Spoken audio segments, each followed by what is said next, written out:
Welcome to Natural Habitat Adventures Daily Dose of Nature. Today's topic, Epic Aurora. What to expect from this winter's Northern Lights. Presented by NatHab Expedition Leader Eleanor Edye. I'm your host, Rob Mess. Thank you so much for being here with us today. Eleanor, take it away. Thanks, Rob, and hi to everybody who's joining today or joining via the recording later on. Um, like the title of this presentation says, we're talking about awesome Aurora, upcoming adventures, and also highlighting some of our 2025 Aurora season that wrapped up this year in March for us. Um, because we're going to be talking about all the amazing things to come and all the ways in which Aurora is amazing, I actually wanted to start us off with a quick time lapse that I took. If you look at this picture here, the time lapse was actually taken on a camera that's hiding in the corner of the image, and you're going to see that same perspective or that same image via a time lapse from a different perspective. So while that switches over, and we're going to take a look at that video as soon as we're ready, I'll just tell you a little bit about myself. So my name, like Rob said, is Eleanor. I'm one of our expedition leaders here with Natural Habitat, and I am one of our Northern Lights guides based out of Churchill, Manitoba. And I'm actually at home right now, which is also located in Manitoba. And I'm always so excited to talk about Aurora season. It's a wonderful season for us. It runs over the North American winter, and like I said, we wrapped up our 2025 season in March, which means that we are already starting to look forward to next year's Aurora season. So if we're ready to go, Rob, go ahead and roll that clip.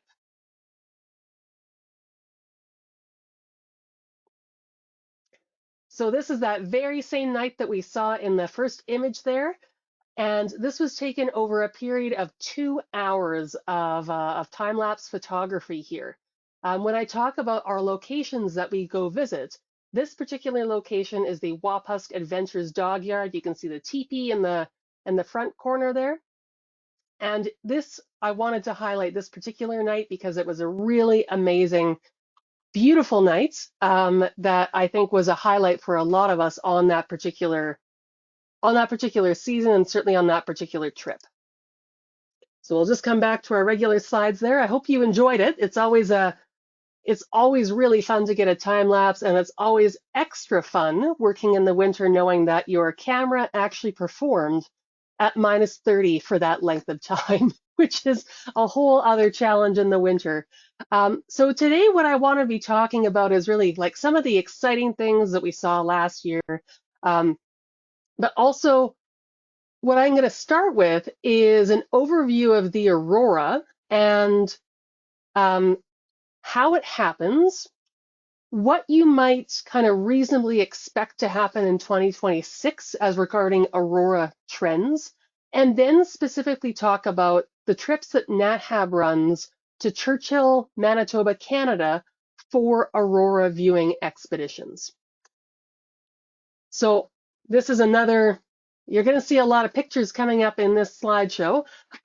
There's some that are not mine, like you're going to see some pictures taken from space. I have not yet been to space, and I'm probably never going to get there. But all of the images that I put up in this presentation that are clearly not taken from space are actually just my photos from 2025 Aurora season. So it gives you a good idea kind of what you may be lucky enough to see and what might come your way on a trip. So as we talk about kind of the background, the science of the aurora and how it happens, I wanted to touch in on this because knowing how the aurora happens can help us understand where and when to best see it and kind of what your chances are in any given place. And while I like to talk about the science, and by nature I'm a very scientifically minded person, and it's also really helpful to talk about the science as regards prediction and modeling. I also really want to not take away from the magic of the aurora. So different people take different things from the aurora, whatever that means to you. I hope that some of these pictures are bringing that to you, and you can look forward to maybe seeing it in person at some point. So let's start with where the aurora happens and then talk about when and how. So when we're talking about where to go to see the aurora, I've already said that we here at NatHab, we go to Churchill. So that could probably tell you that Churchill might be a good place to see the aurora, right? And that is very much the case. So I put a little star here on the image where Churchill is located. And if you can read some of these words, you can see that there's kind of two broadly defined zones here. So in the green zone, circled around roughly around the pole there, is called the auroral zone. If you're looking at different maps, this may also be called the auroral belt or the auroral oval. We can also just call this the auroral zone. And then below that, latitudinally in yellow, is the sub-auroral zone. If you haven't spent much time thinking about the aurora or researching the aurora, you might have the initial assumption that the aurora will get better as you keep going towards the pole. And that is in fact not the case. The aurora is most present in the auroral zone, which is located in approximately a circle-ish, right, around the geomagnetic North Pole and the geomagnetic South Pole. So the locations that are found underneath that green zone there are the locations where you are most likely to be able to see the aurora if you have clear skies on any given night. Now, does that mean it never happens elsewhere? Absolutely not. As we'll talk about, aurora can theoretically happen nearly anywhere on Earth. But as you get further away from the auroral zone, the probability decreases, and as you get towards the equator, decreases towards like something approaching a 0% possibility. So, like I said, little star there over Churchill showing you how it's really smack dab in the middle of that auroral zone. So where does all of this activity get its start? Well, it starts off not on Earth, but actually quite a ways away from us at the sun. So this is one of those space images I was talking about. So this is an image taken from the NASA Solar and Heliospheric Observatory, showing streaks of light coming off the sun. So here they've actually placed an artificial disk in front of the sun itself, because otherwise it would completely overwhelm the image with its light. But you can see all of the streaking material coming off the sun. That represents something called the solar wind. And the solar wind is this constant stream of charged particles leaving the sun as a result of all this, the activity within the sun itself. These charged particles are always coming off, going in every direction, coming off the sun. And some of those charged particles will make their way from the sun over towards Earth. And I want to say here that the solar wind it might not be constant in that sometimes it is faster, sometimes it is slower, sometimes there are more particles, sometimes there are fewer particles, but there's always some amount of solar wind happening. It's pretty fast. It can reach speeds of around, like, a good speed might be 700,000 miles per hour, which is around 600 to 700 kilometers per second. But there are other ways that charged particles and energy can leave the sun, like solar flares when more particles come out, and coronal mass ejections, which are when a lot of energy and particles come out of the sun all at once. Kind of knowing that these particles have lots of ways of leaving the sun, but that there's always that constant stream via the solar wind, can help us kind of start to think about where and when we might encounter aurora. Because let me tell you what happens to these particles as they move through space. For most of those particles leaving the sun, no matter if they're coming off a solar wind, a solar flare, a coronal mass ejection, most of those will not be traveling in the direction of Earth. Most of them will be traveling off into space, and they continue on their way fairly unimpeded. But those particles that leave the sun with a direction that takes them where they're going to encounter the Earth's magnetic field, will have to then interact with the Earth's magnetic field. So the Earth's magnetic field, also called the magnetosphere, is represented here as the purple lines. And the magnetic field is not something you can see with your eyes unless you have a proxy to look at it, like a compass. You can see which way the magnetic lines are going by checking the direction of your compass needle. And this is effectively, these invisible lines are what's going to affect the solar wind and stop most of it from impacting Earth.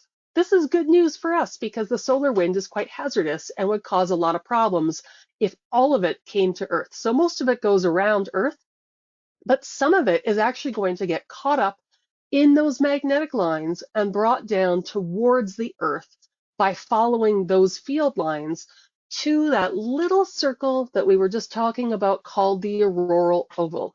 And that is simply where the majority of the energy is going to end up going based on how those field lines are lined up on our Earth's surface here. So as they come through those field lines and enter into the atmosphere of Earth, they are going to collide with molecules in our atmosphere, energizing those molecules and causing them to glow. The color that they glow is going to depend on what molecules they are interacting with and how much energy there is in the system. But most commonly, the color we see, both in images and with our eyes, of the aurora is a greenish, sometimes you might call it a greenish yellow color. And it happens above the Earth's surface in a layer called the ionosphere. This is about 85 to 300 kilometers up, and its height varies depending on a number of factors. But it's not at the Earth's surface. It's actually quite a ways up, so around like 50 miles to 180 miles up or thereabouts. So this is, again, one of those space images where you can see the aurora happening, not in contact with the Earth, but sitting in that layer, in that ionosphere, something like 100 to 200 kilometers up from the Earth's surface here. So all of this energy that's coming into the system, like I said, will interact with molecules in the atmosphere, causing them to emit light, where the most common light that's emitted is that beautiful green color that you've probably seen in pictures. Not all of the energy that's emitted is visible to your eyes. If you had, for example, an ultraviolet camera that was able to see outside the visible light spectrum, you would be able to capture that energy on camera.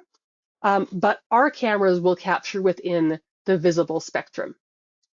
So let's move forward here. And I thought this was a great time to kind of talk about what the light of the aurora looks like to us as well as to our cameras. So this here, let me go back one, there we go. This is an image I took again from the 2025 season. It was a very high activity night with lots of activity, lots of movement, lots of intensity of light, meaning it was very bright. And there's a couple of things I wanted to point out in this picture that I think are cool, and then also discuss how our eyes will perceive the same image that your camera's getting. So this, of course, was captured on a camera. Your camera, whether it's a DSLR, an old school film camera, or a smartphone camera, or a newer smartphone, I should say, is able to pick up light over a length of time and then put that into a single image. They've got really good receptors. They've got the ability to be neutral towards all of those colors and put them into a single image. Our eyes are not as good as perceiving those colors as your cameras are. So this particular image represents a time that I know because I was there. I could see the green streaks really well, and I could tell that there was going to be the red when I photographed, but to my eye, it simply looked like the sky was a slightly different hue of black to my eyes. And I will say that my eyes are not very good at perceiving color in the dark.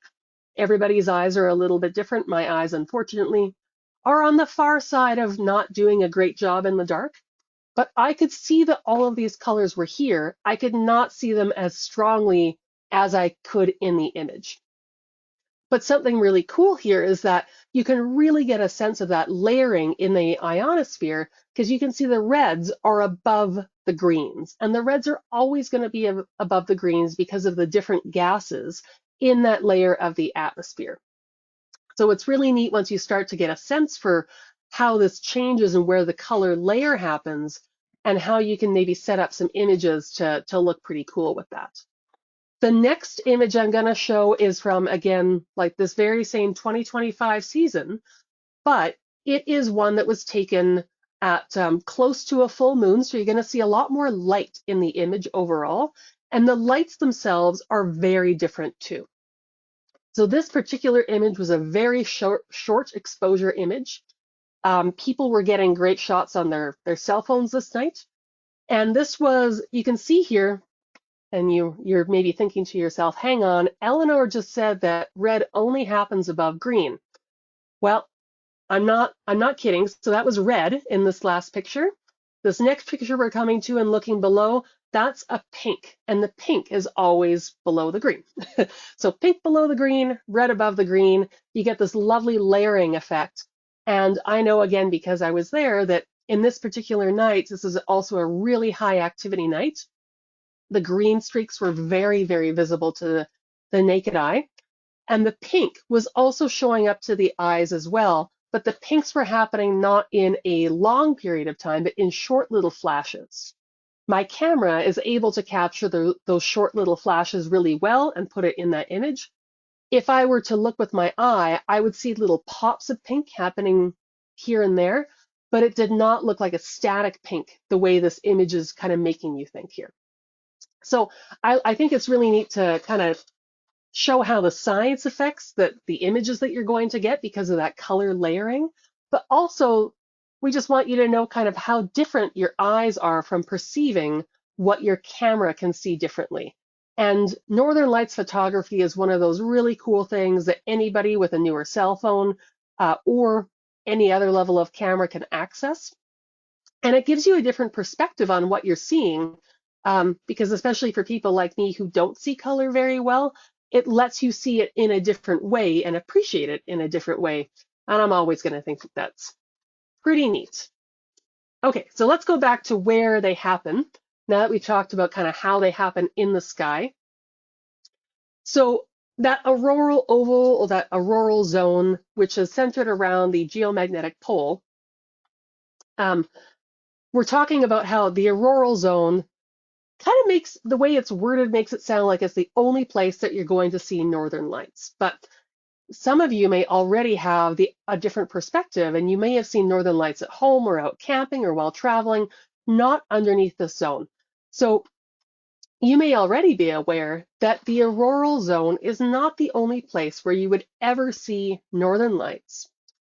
But it is the place with the highest probability of seeing northern lights on any given night. Now, there have been, in the past couple of years, a lot of high-powered, like quite strong displays of northern lights that have reached out of the auroral zone into the sub-auroral zone and bringing northern lights to people in areas that don't normally get to see northern lights at home. There was a historical solar storm over 100 years ago, for example, that produced auroras down to 24 degrees of latitude, which is approximately Cuba. So aurora can happen well outside that zone. But in terms of where, if you're planning to travel, if you want to see northern lights, where would you like to go? You really want to be thinking about that auroral zone because it is at the location that is going to get all of that energy coming from the sun. So by how those charged particles coming off the sun interact with our magnetosphere and those magnetic field lines, the first place they're going to get to, and in most nights, the only place they're going to get to, is that auroral zone. Now, if you're wondering, or maybe you've spent some time looking at information or reading the newspaper, why there has been so much activity outside of the auroral zone lately, well, that is because we are roughly at a peak right now called the solar maximum. So the solar activity, judged by the number of sunspots on the sun, goes up and down over approximately an 11-year cycle. Where the peak of that cycle is can never be like explicitly stated except after it happens. But right now we think that late 2024 or early 2025 was the likely solar maximum for this particular cycle. And then it will continue to decrease the number of sunspots and amount of activity as we get kind of into the 2030, 2031 timeframe. So if you're looking at this and thinking to yourself, well, why would I want to go see Northern Lights right now when the peak already happened and now I've got to wait 10 more years for the next peak? Well, all this is doing is telling us one piece of the story. So there's a few things as to why we would still call 2026 a really good year to come see Northern Lights. One of those is that the peak solar activity is actually, in terms of the amount of material leaving the sun and coming towards Earth, is actually usually highest right after the peak. So there's more solar active regions, more flares, more and larger coronal mass ejections right at or after the peak. So often the year right after the peak tends to produce more aurora.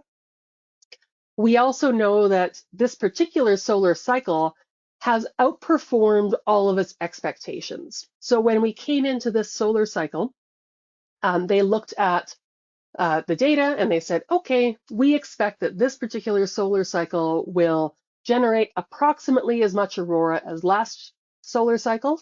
And it has very much exceeded those expectations. So we've had more aurora and we've had more active aurora in this cycle. And then the other thing to consider is that if you were at peak solar year, as we are approximately right now, and if you live anywhere in that sub-auroral zone, so areas that get aurora sometimes, but not nearly as frequently as in the auroral zone, if you want to go stand outside on dark nights every single night of the year, will you probably see Northern Lights? Probably, yes, you will, but it will take quite a good deal of time for you to be able to see Northern Lights within a zone that's outside the auroral zone. If you're willing to travel to the auroral zone, you really don't need to worry too much about what stage the solar cycle is at, because all of that energy is always coming towards that auroral zone. What you do want to choose, though, is a zone within that auroral area with the most likely chance of clear skies. Now, nowhere on Earth is always cloud-free. I wish that were the case. That would make my life so much easier. But Churchill does do very well in terms of light cloud coverage on a lot of days. And I'll bring up some actual data to back up that statement in a second. What I wanted to show you here, though, was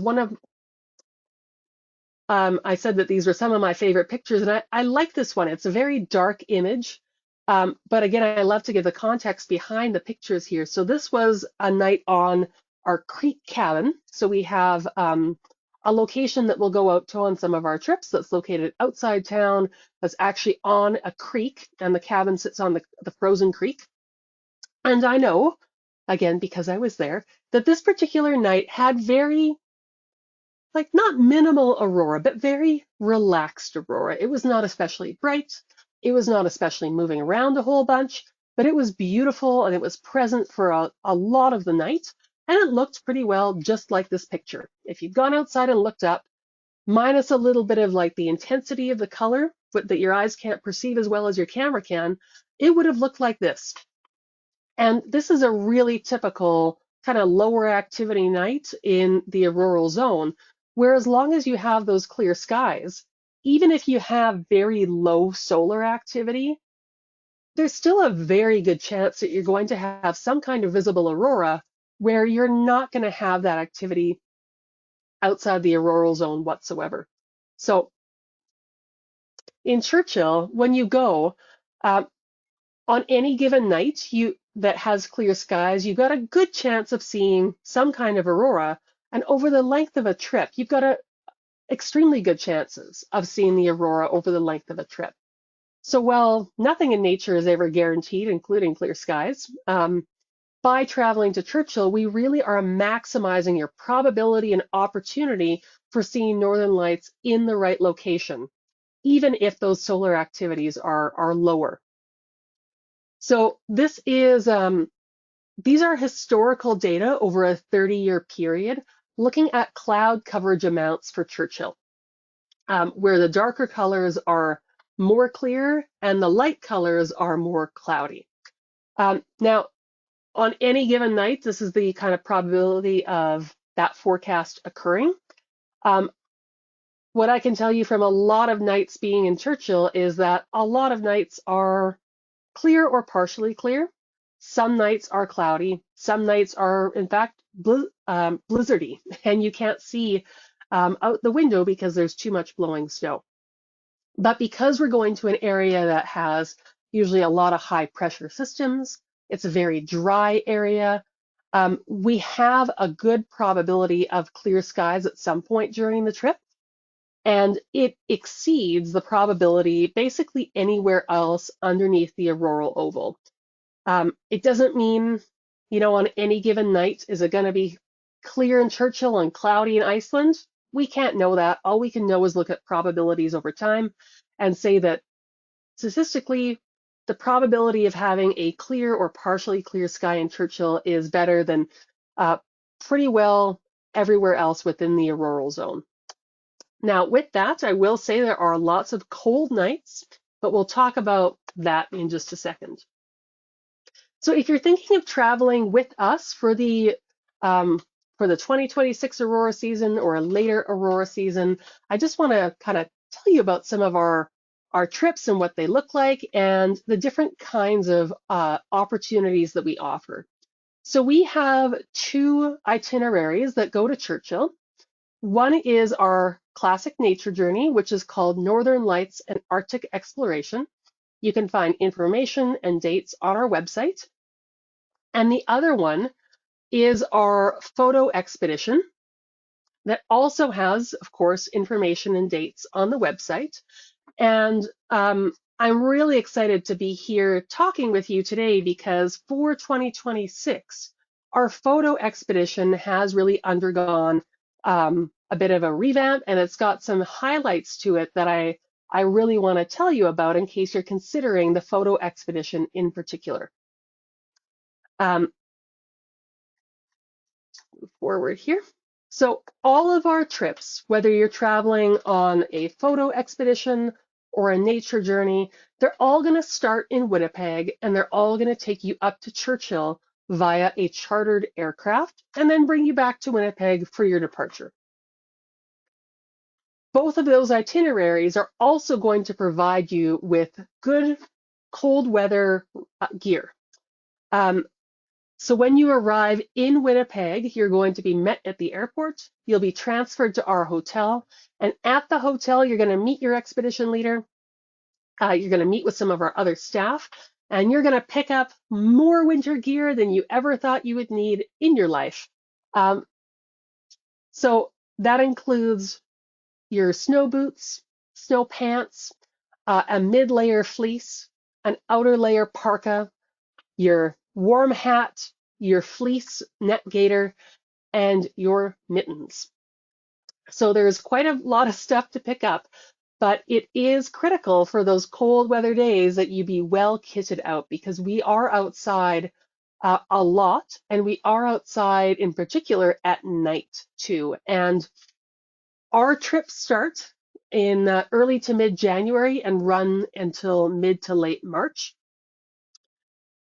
There can be a big temperature difference between January and March, but it could go either way. Sometimes we get warm weather in January, sometimes we get cold weather in March, but with our gear and following our packing list, you're going to be well set for whatever the weather throws at you. So it is variable, but we got your back with our gear. This is what the whole part and parcel looks like. So you've got your Like I said, everything from your head down to your toes taken care of. And whether you're coming on a nature journey or whether you're coming on a photo expedition, there are some activities that they have in common. Like we try to get everybody out snowshoeing as long as the weather allows for it.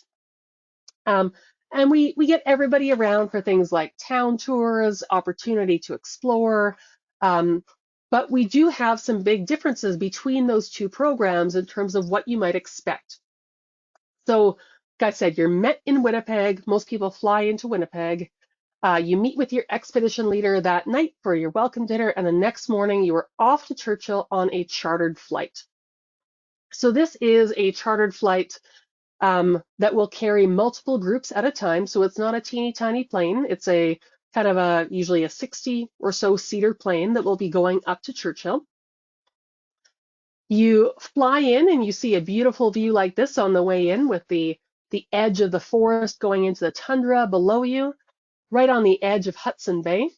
And once we get to Churchill, the different itineraries will be diverging there. So those who are going on a photo expedition will be staying at a lodge that is exclusive to Nat Hab's use within the light season, that's located outside Churchill, just off the coast of Hudson Bay, for a complete immersion in that Arctic environment. Those who are going on a nature journey will be staying in Churchill.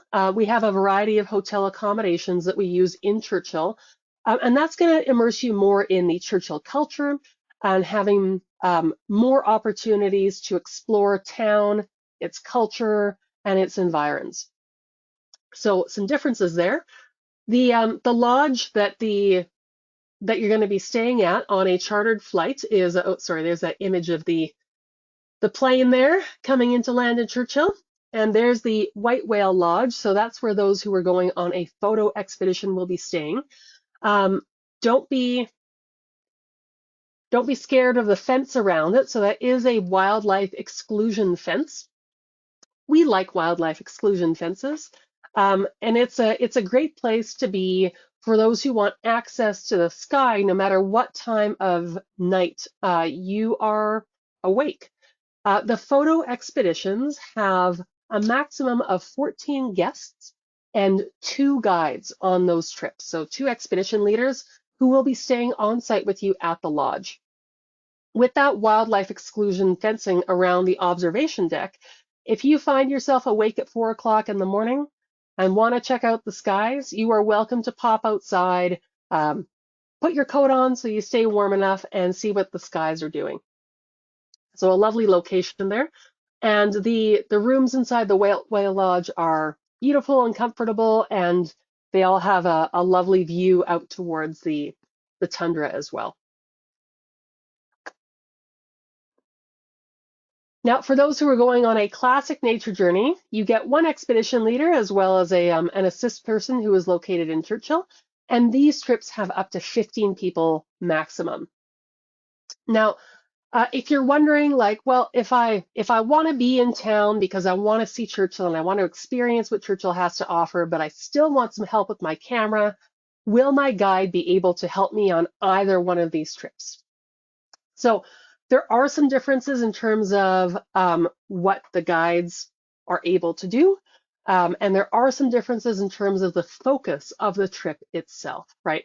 So on a classic nature journey, if you're with, for example, me as an expedition leader, you can see that I've been taking pictures. I've been sharing those pictures with you in this presentation. So yeah, we can absolutely still assist you with your cameras. We can assist you with your smartphone. We can help you get that shot, but it's not our main activity, right? So we are looking to enjoy the sky. We're looking to enjoy the environment and all of our activities, not simply focusing on photography as the main event. It doesn't mean we can't help, and it certainly doesn't mean we won't help, because we for sure will. But we have a lot of things that we're trying to achieve, including getting you a great view of the lights with your eyes. For those of you who are going on or considering a photo expedition, if you're thinking to yourself, you know, I really want to see the lights, and what I really want to do is get some pictures of the lights, maybe pictures of some wildlife if we get lucky, And ultimately, what I want to do is improve my photography throughout the course of this expedition. Whether you are a smartphone photographer or whether you are, you know, coming in with a top of the line, brand new model camera, your photo expedition guides will be able to support you at the level of photography that you are at and help you achieve your goals with the gear that you've got and with the skill level that you're looking to achieve on this trip. So there's a lot of time for one-on-one assistance with the photo expeditions. And those of you going on a nature journey will still have the guide able to help, but it's not as focused on the photography as we are on the photo expeditions. So I think that for those people who are considering, wanting to improve their photography, to learn some new skills, to learn some new tricks with their existing gear, a photo expedition is a really great opportunity for you to up your photographic game. Now, this picture that I have on screen right now, before we moved on, I really just did want to highlight some of the weather that we can encounter. I know that this photo is crooked, but this photo is crooked because we were being blown off our feet by the wind on this particular day. We had some brave souls who went out without their jacket on just to prove that they could, and I loved it for it. Sometimes the north brings us weather, and whether you get beautiful clear skies on any given day or a beautiful wind coming at you, it's always an experience and it's always something new to try out and to experience. So because we're there for 5 days and 4 nights, it really gives us the opportunity for a lot of different weather and a lot of different sky conditions. Now, all of our itineraries do also include a stop at Wapusk Adventures for dog sledding, which is really a highlight for a lot of people. So we get to meet our canine companions, get to go for a ride. Get to go for a ride on the dog sleds there. And like I said, that's going to be on either one of the different itineraries that we have.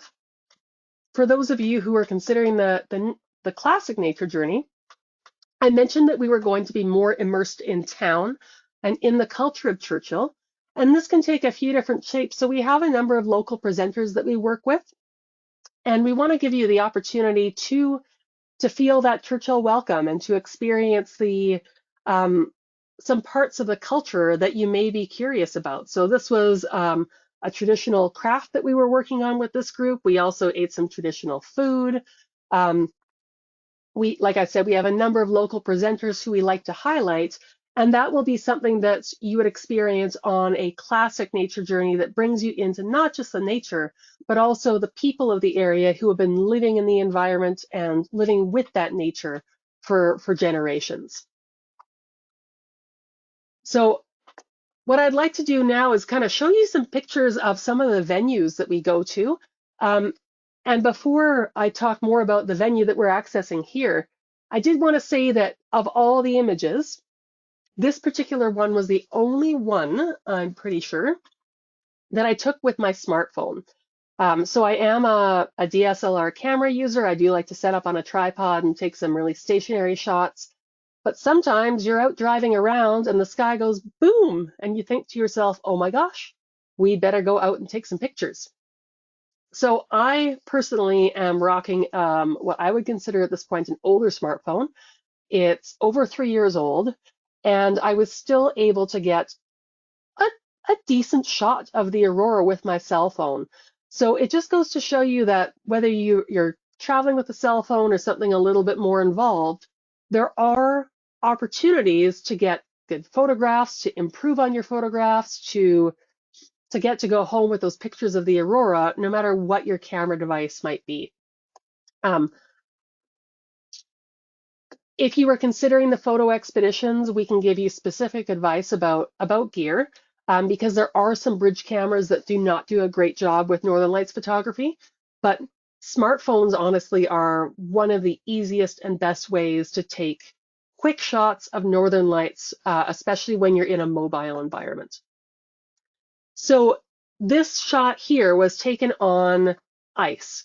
This is one of the locations that I was going to tell you about. So we have for our Northern Lights programs daytime activities, which are going to be more photographic centered for those on photo expeditions, and more cultural or nature centered for those on nature journeys.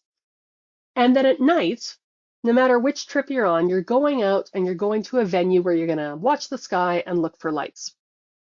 We have a few different venues that we use, and each venue would only have your trip at that venue. We don't put more than one group at a single venue.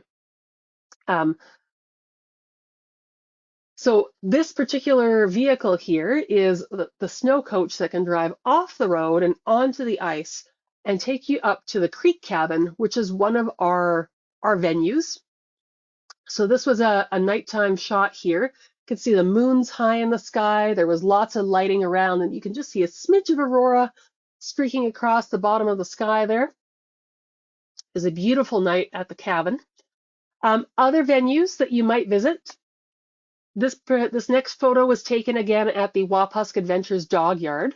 And I'll just ask you to contrast this right away with the next image, which was taken elsewhere. But I like to show the difference between the more moon and the less moon. So these were both great aurora displays, both visible to the naked eye. If you're thinking photography, you can think about how the moon's going to affect your images if that's something of interest to you, because the moon will add a lot of extra light to your pictures. When you're traveling at the new moon or when it's completely dark, we add light manually by using flashlights to add light to the image. At the full moon, you don't need to do this. So it just gives you different images. So if you have a really strong picture in your mind about what kind of image you're looking for, the difference between no moon and more moon might be something that you think about. So that's at the dog yard, the Wapusk Adventures dog yard. This venue here is the Aurora Domes. And if you go on our website, you can see that this building behind these people here actually have observation domes on the roof so that you're able to watch the aurora without even going outside, if you like, which is great if you want to stay warm. We have the Aurora Sphere. The red light in this image is just coming from, it's honestly a very, very small red light that we were using just to mark where the steps were, but you can see it really adds color to the image here. And the Aurora Sphere here is behind. It's a geodesic dome with a furnace inside, with chairs. It's very, very comfortable. That's another image of it here,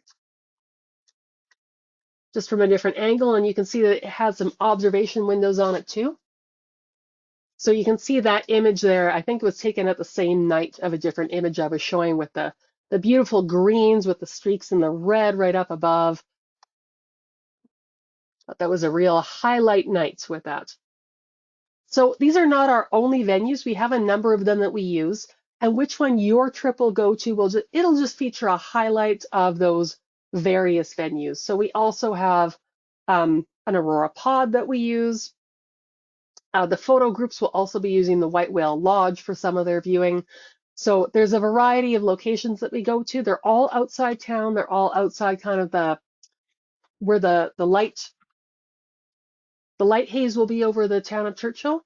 And they're all great. They're all a little different, right? And everybody has their favorites, and everybody will have different favorites about which one they went to. But they're all fantastic viewing locations. Now, I'm happy when we get to questions to take questions about camera gear or anything like that too. But I did want to say when you're considering what kind of camera you want to bring, if any, no matter what trip you're on, there is a possibility of seeing wildlife during the day as well. So while the wildlife is a little more limited in the winter than it would be in the summer or the fall, it is there. So Arctic foxes as well as red foxes are often seen around Churchill. This particular fox this was a picture I took last March. You might see some ptarmigan, you might see ravens. Every so often somebody spots a snowy owl. There was a gyrfalcon this past year as well. So there is wildlife around. Not polar bears, because polar bears are on the ice hunting at this time of year, but there are things to be watching for during the day as well. So as we kind of wrap up the pictures here, and I wanted to make sure that I left a lot of time for questions. I just wanted to leave you with a beautiful shot again at the Wapusk Dog Yard of a wonderful aurora and just a fantastic time. 2025 was a wonderful season, and I'm looking forward to and excited for a great 2026 to come. So I will hand things over to Rob right now for questions, and I'm happy to answer whatever you've got to throw at me. Thank you, Eleanor. All right, before we dive into the question and answer session, I would like to remind everyone that you can submit your questions via the question field in your control panel. So just head up to the upper right-hand corner of your screen. You'll see those three lines. They call that the hamburger. Click on that hamburger, slide on down to where it says questions, and then you can put your questions in there. All right, so let's get to some of these questions.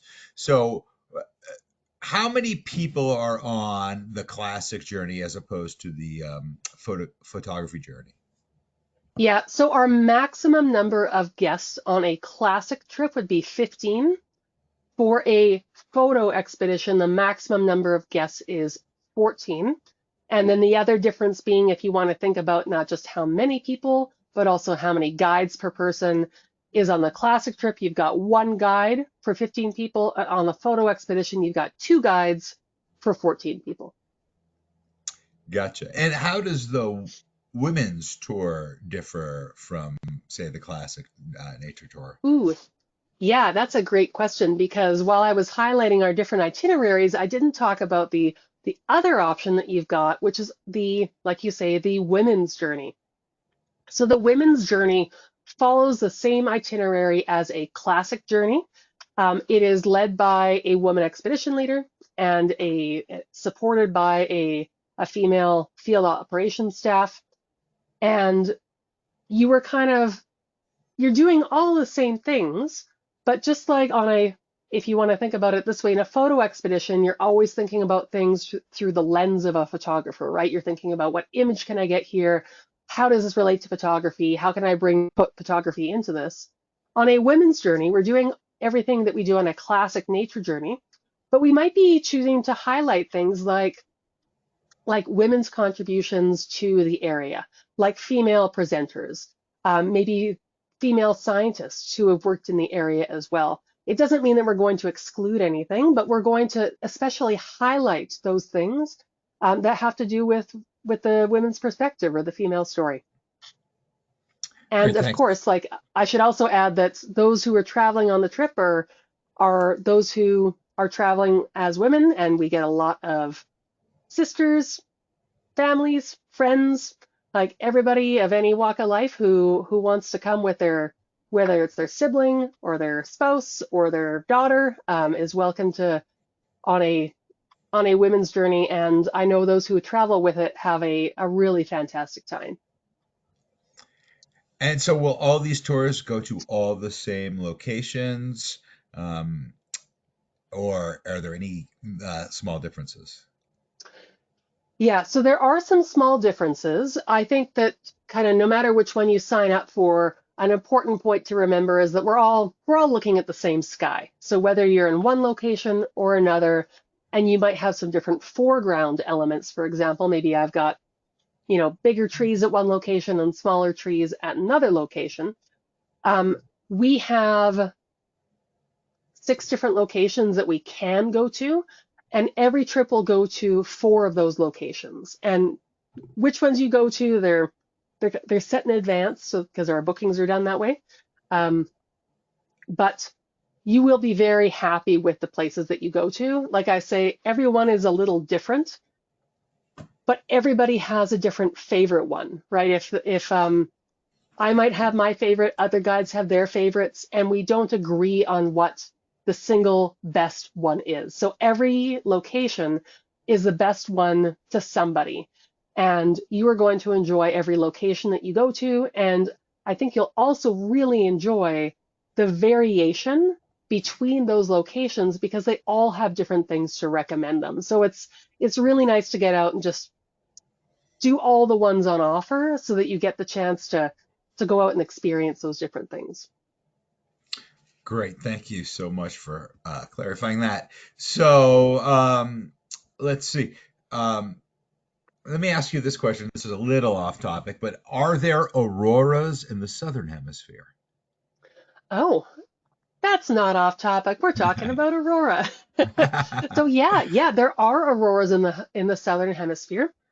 If you want to get, if you want to pull out your trivia brain and learn something new, in the north, it's called the Aurora Borealis because it's the northern aurora. In the south, it's called the Aurora Australis, and it's the southern aurora. And when the aurora is happening in the northern hemisphere, it's also happening in the southern hemisphere. But where the aurora is located in the south is generally only in a space that various research scientists who are located in Antarctica over the winter are going to see it. And every so often, it just reaches up into New Zealand and maybe southern Australia, but it's quite rare for it to be that strong to be seen that far north in the southern hemisphere. Um, and then when we're seeing it in the north and it's dark for us because it's winter, it's predominantly light in the southern hemisphere. So it's technically happening at the same time, but your ability to see it is going to be very different in each location. Gotcha. Thank you for that. So we've got some guests traveling to Banff and Jasper this summer. Will Yeah. they be able to see the aurora at those parks? So in Banff and Jasper, you are definitely in what's called the subaraural zone. So you're not in that peak area. I'm at where I live is at a latitude similar to Banff, and I definitely get aurora by where I live. Not nearly as often as I do in Churchill, but I do have it at home. What you're going to be running up against, depending on when you're traveling, is the amount of light. So in the summer months in Canada, around Banff and Jasper, there will be darkness, but it will not be darkness. It won't be dark at 8 o'clock at night or 9 o'clock at night. To see the aurora, you're generally having to make sure that you're up at, midnight, 1 o'clock, something like that, to try to catch those dark hours. That being said, if you're willing to do that, and if you and or your guide is keeping an eye on the sky and an eye on the aurora information that's out there, because we do get really good aurora predictions day to day. There's certainly a non-zero chance that you might be able to see it. It certainly wouldn't be guaranteed. Very well might not happen. But like I say, I see it here. I just don't see it every night, and I might not see it for a month or two at a time, even now at peak aurora or peak solar cycle. But it does come up, and it's good to be aware of the possibility and be ready to capture that opportunity if it comes up. Great. Thank you. So on our trips, what times are the night activities? And if we're up late, do we adjust the next day's activities? Ah, Do we have yes. Always, everybody always wants to know, but Eleanor, do I get to sleep at some point? Will there be sleep on my trip? There will be sleep on your trip, but I will say that it is a very night-focused activity. Um, for all of our viewing locations that we go to, we do have a nightly curfew. That nightly curfew, right? If the sky is doing crazy things and it's our only night seeing aurora, curfews we can modify things as needed, but in general, you will be back in bed by around 1 or 2 o'clock in the morning, and then we will start our day sometime between 9 and 10 o'clock, depending on what time we're having breakfast. So the nights are possibly a little bit shorter than you might have at home, and I don't know about all of you, but I would consider myself a morning person, so it's always, I have to remind myself how great the aurora is when I choose to stay up till 2 or 3 o'clock in the morning. Um, but it is, let me tell you, it is worth it, and you'll have a wonderful time. So you will get time to sleep, but like I said, you'll be back at your hotel or at your lodge around 1 or 2. and then you will have breakfast about 8 hours after that available. If you like to sleep through breakfast and you want to just give it a skip, that's certainly always an option as well. If you're ever thinking to yourself, I don't want to go out tonight, I'm tired, I saw great lights last night, it doesn't look cloudy tonight, all of our activities are always optional. So if you prefer to skip something and just take a night to rest, that is absolutely at your own discretion, and you can totally do that. Great. Good to know. So you mentioned breakfast, which brings me to my next question about food. Now, if I have some dietary restrictions, if I'm vegetarian, for instance, are we going to be able to handle that? Yeah, always good to know like that you're going to be safely and completely fed when you're on vacation, right? So we are able to accommodate all kind of common dietary restrictions, so things like gluten-free, vegetarianism. Um, if you have if you have more elaborate restrictions than that, or if you like, we can also do nut-free and things like that.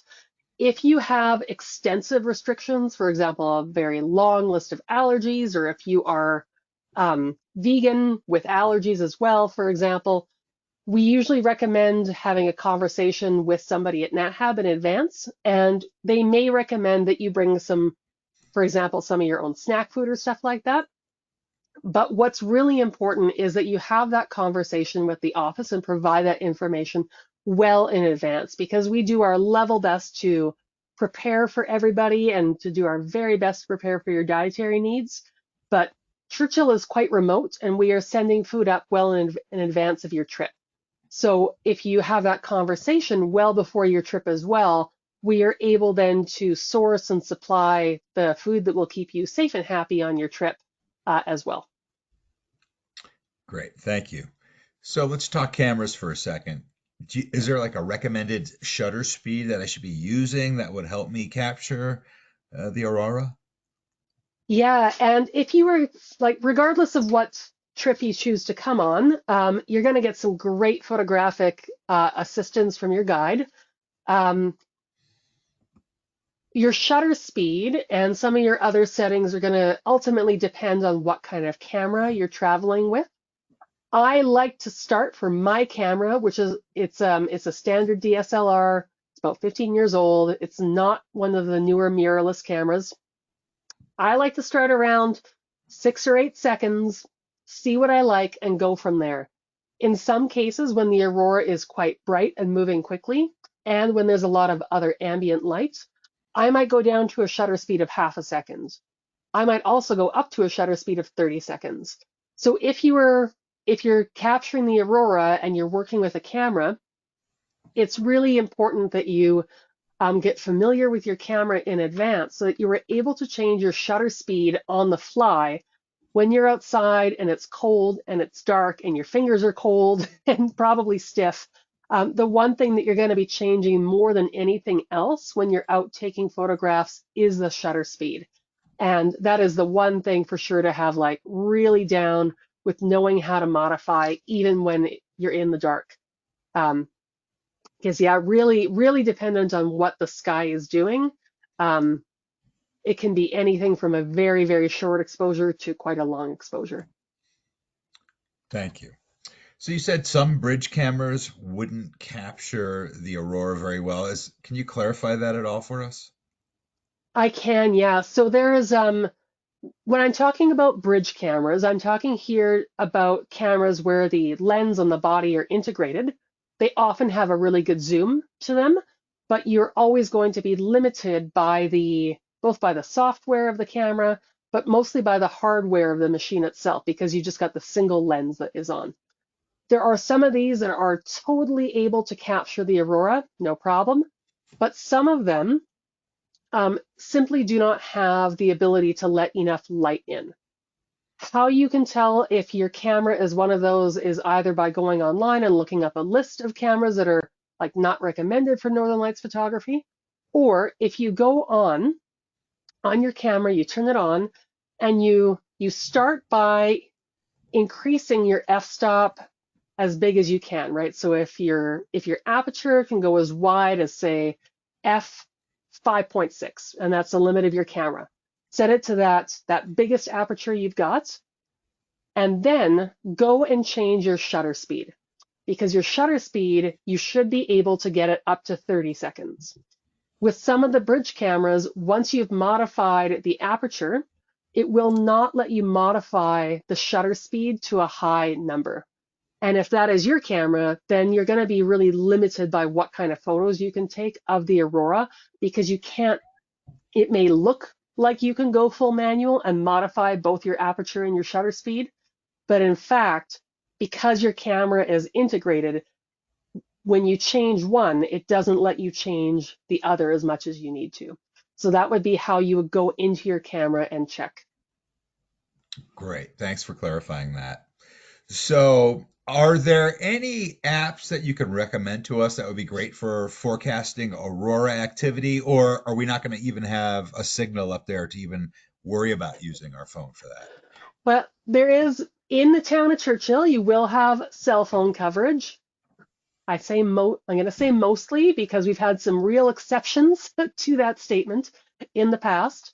But if you have, like if you have a travel plan with your cell phone carrier, you should be able to access cell phone in coverage, as either everybody has cell phone coverage or nobody has cell phone coverage if the tower goes out.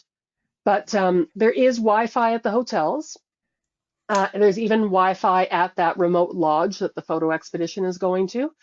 And what I like to use is that there's a lot of apps out there, but what those apps are doing is taking the information from the satellites and putting it into their own system. So I personally like to go to either, it's the website called Canadian Space Weather, or you can go to the NOAA Space Weather website. Either of them, you either have the US or the Canadian government organization in charge of space weather, and they produce great forecasts. And anything that you get from the apps, it might be convenient because it's an app form, but your best information is always going to come straight from those websites. And it's often a little faster than the apps are as well. Great. Good to know, Eleanor. Well, unfortunately, that is going to be the last question that we do have time for today. So I'd like to hand it back to you for your closing comments. Well, I'd just like to thank everybody for tuning in today, and I hope if you have any further questions that you do reach out. It's a really exciting update to our photo expeditions, and we're really, whether I'm talking about that update or our classic nature journeys, Northern Lights is a really special time of year, and I really sincerely hope that some of you get a chance to travel to see the Northern Lights in future years. They are a really special, magical thing to get to experience. So thank you all. And thank you, Eleanor, for taking the time to present for us today. And I'd also like to thank everyone who tuned in. So if you are interested in information on how you can see the aurora and travel with NatHab, please give us a call at the number on your screen, or you can send us an email at info@nathab.com. Our adventure specialists are happy to help you out. And if you're part of a photo club and would like NatHab to speak to your members about nature and travel photography, email us at webinars@nathab.com. Join us tomorrow for our next daily dose of nature. You can check out this week's lineup, including registration links, on our website at nathab.com/webinars. We did record today's presentation, and we will have the replay available on our website soon. With that, I will conclude the webinar. Goodbye, everybody. We'll see you next time.